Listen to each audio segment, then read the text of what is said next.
Bismillah, Assalamualaikum warahmatullahi wabarakatuh.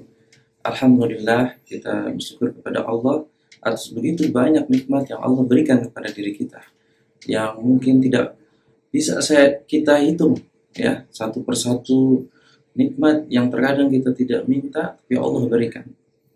Dan juga kita sampaikan salawat dan salam kepada baginda Nabi Muhammad Rasulullah Sallallahu Alaihi Wasallam. Allahumma sholli ala Muhammad wa ala ali Muhammad kama shallaita ala Ibrahim wa ala ali Ibrahim innaka Hamidum Majid. Allahumma barik ala Muhammad wa ala ali Muhammad kama barakta ala Ibrahim wa ala ali Ibrahim innaka Hamidum Majid. Tema kita pada saat ini adalah tentang seseorang yang kesurupan terus-menerus. Ya, ini seringkali terjadi.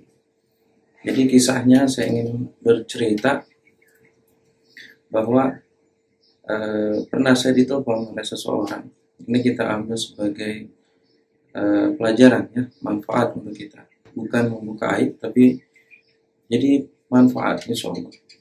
Ditelepon, ya, meminta saya untuk meruqyah karena si akhwat ini sudah berkali-kali kesurupan, sudah berhari-hari, ya, sudah beberapa minggu selalu kesurupan, sadar, kesurupan, sadar.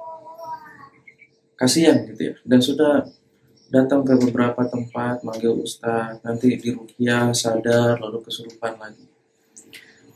Ya, singkat cerita, janjian ketemu, lalu datang ke rumah saya.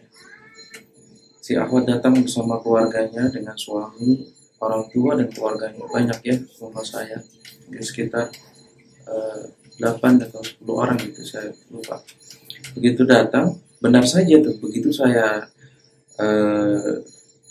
ucapkan salam, ya, suruh duduk, si akhwat tersebut langsung kesurupan, ya, masya Allah, langsung kesurupan. Terus ingin keluar dari rumah saya, ya, ingin keluar dari rumah saya minta agar saudara-saudaranya yang datang itu dipegang saja dulu. Nah, dalam kondisi seperti ini, Bapak Ibu yang dirahmati Allah, metode yang saya kembangkan adalah tidak langsung meruqyah, tidak langsung membacakan ayat Quran, karena kita harus mencari sumbernya terlebih dahulu.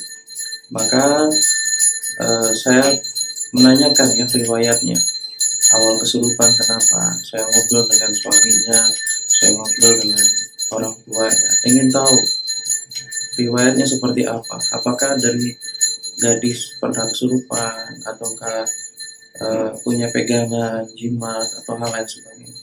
Dan ternyata kita dapati informasi-informasi yang begitu banyak. Ini masalah di psikologis, masalah psikis, yaitu suatu pengharapan di luar dari ekspektasi, suatu pengharapan beliau, si akhwat tersebut, di luar dari ekspektasi dari semenjak awal menikah hingga saat ini, ya. Jadi merasa kecewa, ya, ekspektasinya tinggi terhadap pernikahannya, ternyata tidak didapati, ya, sehingga kecewa di hatinya, dipendam. Lalu juga ada hubungan emosional yang kurang baik dengan suaminya dan juga dengan mertuanya, sehingga menimbulkan sampai emosinya menjadi besar. Nah, sampai emosi yang besar ini, emosi yang buruk yang besar ini dimanfaatkan oleh setan, sehingga si akhwat tersebut mudah untuk kesurupan. Maka pertemuan pertama itu ketika datang ke rumah saya tidak meruqyah beliau. Saya jelaskan proses ruqyahnya, metode tazkiyatun nafs, saya jelaskan kepada orang tuanya, kepada suaminya. Lalu saya minta agar si akhwat ini meminta maaf, saling meminta maaf. Saya ajak untuk beristighfar bersama sekeluarga yang hadir. Lalu si akhwat tersebut meminta maaf kepada suaminya, lalu ke orang tuanya dan mertuanya. Karena mertuanya tidak hadir di rumah saya, maka saya minta mereka pulang dari rumah saya ini, jangan pulang ke rumah, tapi temui mertuanya. Temui mertuanya, minta maaf. Jadi saya tidak ruqyah, saya tidak bacakan ayat Quran. Saya hanya mengajak istighfar, saya berikan nasihat-nasihat betapa pentingnya untuk memaafkan. Bapak Ibu yang dirahmati Allah, alhamdulillah, setelah dilakukan apa yang saya sarankan, beliau melakukan, lalu beliau mengabari via WhatsApp, alhamdulillah hatinya lega, lebih tenang, dan bisa kontrol diri. Jadi intensitas kesurupannya sudah mengurang, bahkan hampir tidak lagi ya. Jadi seminggu kemudian baru datang lagi ke tempat saya karena merasakan masih ada yang bergerak-gerak di badan, tapi kesurupannya tidak, hanya bergerak-gerak. Lalu saya ruqyah, alhamdulillah ada kulli hal muntah-muntah. Saya ajarkan ruqyah. Maaf ya, saya tidak langsung meruqyah. Biasanya kalau dengan pasien di pertemuan pertama, saya tidak langsung meruqyah. Saya ajarkan dulu bagaimana ruqyah mandiri. Istighfar, berdoa, lalu meruqyah mandiri saya ajarkan. Lalu muntah-muntah beliau muntah-muntah, selesai, sudah lebih tenang. Suaminya juga diruqyah. Setelah itu saya kasih PR, biasanya memang PR berupa amalan-amalan sesuai sunnah seperti zikir pagi petang, saum, ya, qiyamul lail, minimal witir sebelum tidur, adab tidur dikerjakan, ya, adab-adab dan keseharian. Saya minta agar beliau mengerjakan. Dan itu harus konsisten. Seminggu baru ketemu lagi. Nah, seminggu saya kasih jangka waktu. Biasanya kalau pasien itu 7 hari ketemu untuk mengetahui bagaimana pasca ruqyah. Nah, begitu sudah pertemuan yang ketiga, alhamdulillah, ya, di ruqyah dia ketemuan yang ketiga sudah tidak reaksi sama sekali, dan beliau mengatakan merasakan sudah lebih tenang dalam menghadapi banyak masalah-masalah yang masih ada. Beliau lebih tenang dan dapat memahami bagaimana caranya perlahan untuk menyelesaikan permasalahan dalam hidupnya ini. Ya, suaminya masih ada reaksi untuk pertemuan ketiga itu muntah. Ya, muntah tidak si ruqyah, tapi ketika ngobrol saja, ya masya Allah. Bapak Ibu yang dirahmati Allah, metode-metode tazkiyatun nafs, kembali kepada Al-Quran dan Sunnah, kepada fitrah jiwa, ini penting. Jadi ketika antum mungkin sering kesurupan, antum merasa disihir, antum sering kesurupan, atau saudara antum atau keluarga antum merasa disihir atau merasa ada gangguan yang susah, coba periksa dulu untuk terapi mandiri. Yang pertama, bertobat, istighfar, tobat dari semua jenis kesyirikan yang pernah dilakukan, hancurkan benda-benda keramatnya, ya. Bertobat kepada Allah dari kesyirikan, bertobat dari kemaksiatan, sholat sunnah tobat 2 rakaat, sungguh-sungguh bertobat sampai nangis minta ampun sama Allah. Kapan lakukan? Secepatnya. Apabila Bapak Ibu mendengar menonton video ini lalu teringat dosanya, segera sekarang itu lalu sholat tobat. Jangan ditunda-tunda, nunggu malam, nunggu nanti, jangan. Sholat tobat segera, ya. Kalau memang ternyata kita melakukan suatu kesalahan. Yang kedua, maafkan diri kita, maafkan orang lain yang pernah zalim kepada kita, ya, maafkan. Yang kedua, maaf. Yang ketiga, menerima takdir. Apapun yang Allah takdirkan kepada diri kita, takdir penyakit. Apabila kita mengalami suatu penyakit medis, ya, maafkan seseorang yang zalim pada diri kita.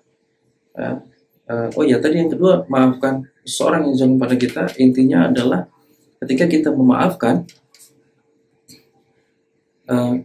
maafkanlah bukan karena membenarkan perilakunya. Nah, pahami ini. Maafkan bukan karena membenarkan perilakunya. Perilakunya memang bejat mungkin, ya, tidak pantas.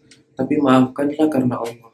Maafkanlah ingin dekat kepada Allah karena Allah Maha memaafkan. Maafkanlah demi ketenangan, kedamaian hati kita. Nah, yang ketiga tadi, menerima takdir.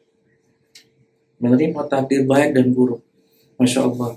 Menjadi seorang muslim itu selalu indah dan selalu nikmat. Ketika Allah mentakdirkan kebaikan pada diri kita, lalu kita bersyukur kepada Allah, maka mendapatkan pahala dan Allah akan nambah kenikmatan. Namun apabila kita mendapatkan suatu musibah, lalu kita mengucapkan alhamdulillah ala kulli hal, kita bersyukur kepada Allah, berbaik sangka kepada Allah, maka apa kata Rasulullah? La ba'sa tahur, insyaallah, tidak apa-apa. Beberapa penyakit, beberapa masalah itu adalah pelebur dosa.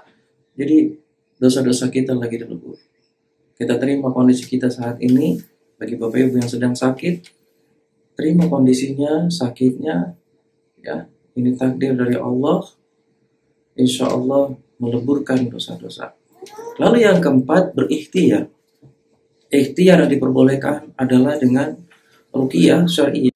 Yang nomor 4 adalah ikhtiar. Ikhtiar yang diperbolehkan adalah ruqyah syariah, dan juga kita kombinasikan, sinergikan dengan medis ya. Boleh pengobatan itu berdalam bermuamalah asalkan tidak ada kesirikan dalam proses pengobatannya. Dan saya sarankan untuk spiritualnya dengan ruqyah syariah. Lalu untuk medis tubuhnya dengan herbal ataupun kedokteran medis ya. Nah, 4 ini dikerjakan Bapak Ibu, dikerjakan ya. Dan yang kelima, bersabar kepada Allah, bersabar dalam berikhtiar. Jadi 4 dikerjakan, yang kelimanya adalah bersabar. Bersabar dalam proses, sabar dalam proses pengobatan ruqyah, sabar dalam proses juga pengobatan medis. Jadi ketika kita berikhtiar dengan ruqyah syariah, bukan berarti medis tidak dikerjakan. Itu salah ya. Jadi medis, kedokteran, herbal, dan ruqyah syariah ini bisa bersinergi. Dan ini sangat bagus untuk memaksimalkan kesembuhan Bapak Ibu. Baik, untuk saat ini tema videonya kita selesaikan. Semoga yang sedikit ini bermanfaat untuk antum semua, untuk kita semua, buat Bapak Ibu yang menyaksikan video ini. Kita tutup dengan kafaratul majelis. Subhanakallahumma bihamdika asyhadu an la ilaha illa anta astaghfiruka wa atubu ilaik. Assalamualaikum warahmatullahi wabarakatuh.